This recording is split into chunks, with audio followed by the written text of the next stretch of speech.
Master Modes came to Star Citizen with patch 3.23, a year and a half after the first announcement during CitizenCon 2022, and represents a massive step change in the way that flying and fighting works in the game. Having had a few weeks to get used to the change, it seemed a good time to start to reflect on those experiences. I'm Farrister, and this video considers how gameplay has been impacted and what the future might look like.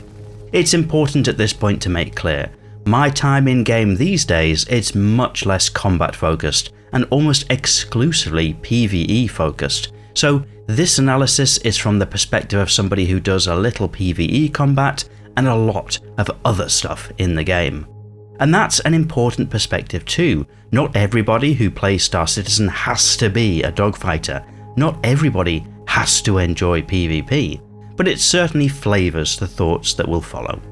Additionally, it's important to acknowledge that what is currently in Star Citizen is an early iteration of Master Modes, which is fully expected to continue to develop, benefit from tuning, and mature as time goes along.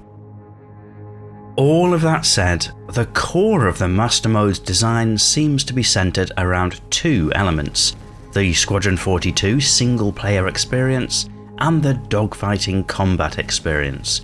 It brings fights closer, slows them down, and overall seems to want to deliver combat more akin to what you see in some of the great sci-fi epics, which makes a lot of sense in the context of Squadron 42.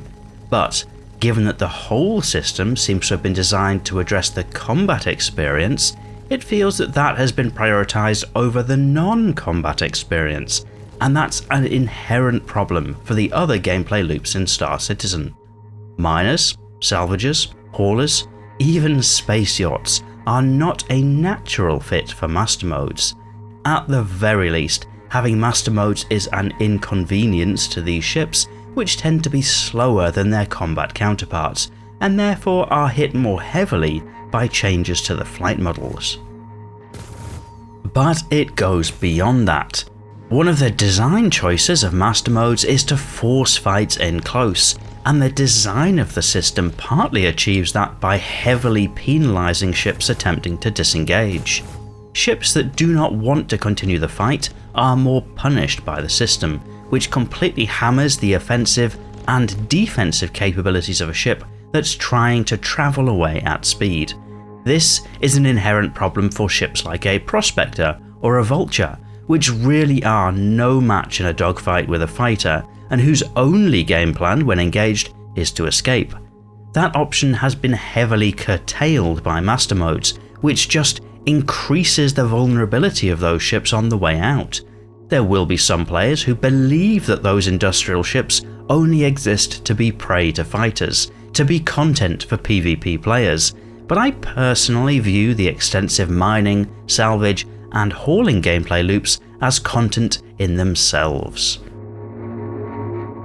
Some might argue that this problem will be solved in other ways, for example through a reputation system in future which penalises those who prey on the helpless. Ultimately, that's an unknown until it's sat in front of us.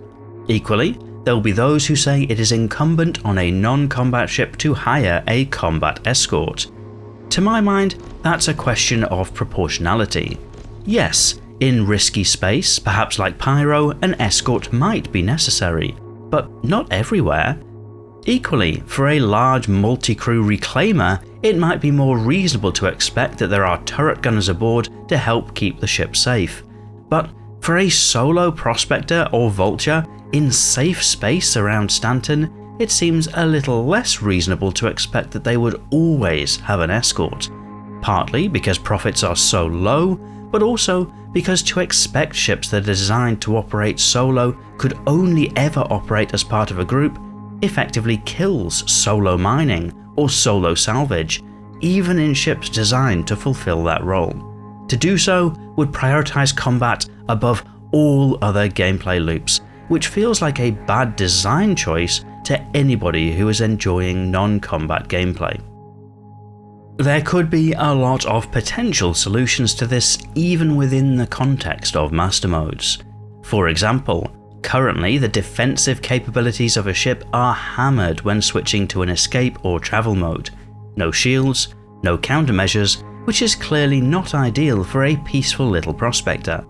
But if the offensive capabilities of a ship were further hammered instead, such as disabling the weapons and missiles on a long cooldown after switching mode, but retaining the shields and countermeasures, the mode would be less punishing for ships that are clearly designed to run away. It would still be possible for a well-organised or skilled attacker to destroy ships, but also for a well-organised or skilled defender to be able to evade an assailant. And that's just one possible option. If the worry is about the impact on dogfighting, maybe there could be different rules for fighters versus other ships. So that's just one potential solution, of which there are undoubtedly many. Ultimately, the main concern for a peaceful, industrial player is the additional burden of vulnerability placed on an already vulnerable ship, and perhaps that's a conscious choice, but without careful balancing, could end up driving down the numbers of players undertaking those game loops. But I'm just a regular player with no special knowledge, just a lot of time pondering this, so I'll be very interested to read whether your thoughts on Master Mode so far agree or disagree in the video comments.